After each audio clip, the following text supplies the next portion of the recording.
Island of the Blue Dolphins, Chapter 25. The Aleuts never again came to the Island of the Blue Dolphins, but every summer I watched for them, and every spring I gathered shellfish, which I dried and stored in the cave where I kept my canoe. 2 winters after they left, I made more weapons: a spear, a bow, and a quiver of arrows.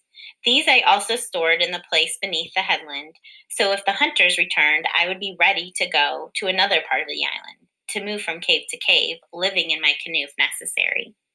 For many summers after the Aleuts had gone, the herd of otter left Coral Cove. The old otter, which had survived the Aleut spears, and by now were aware that summer was a time of danger, would lead the herd away. They went far off to the kelp beds of Tall Rock, where they stayed until the first storms of winter.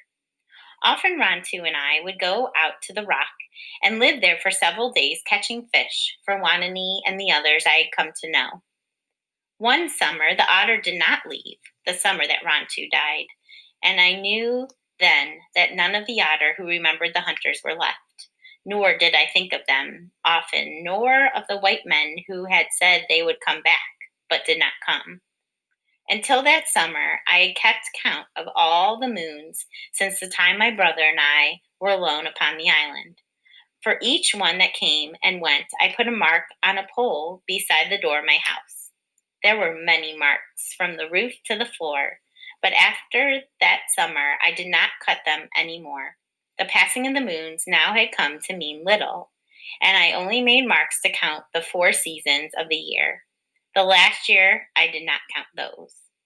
It was late in the summer that Rontu died. The days since spring, whenever I went to the reef to fish, he would not go with me unless I urged him to.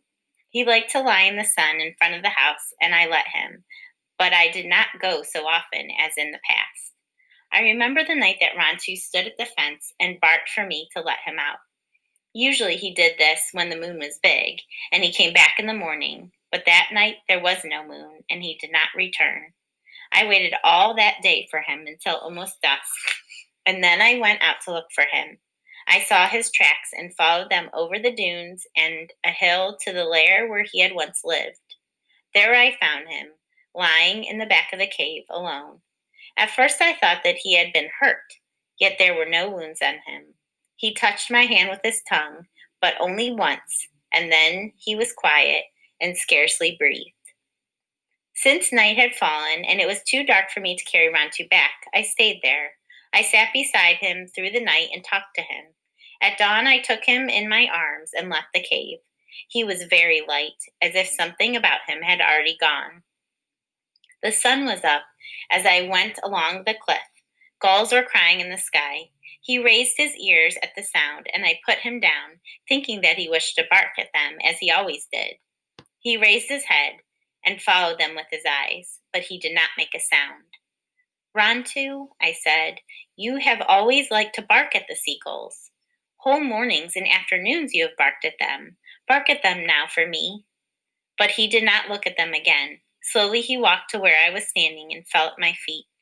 I put my hand on his chest.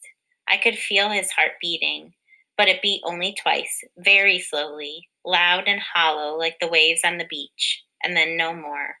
Rontu, I cried. Oh, Rontu! I buried him on the headland. I dug a hole in the crevice on the rock, digging for 2 days from dawn into the going down of the sun, and put him there with some sandflowers and a stick he liked to chase when I threw it, and covered him with pebbles of many colors that I gathered on the shore.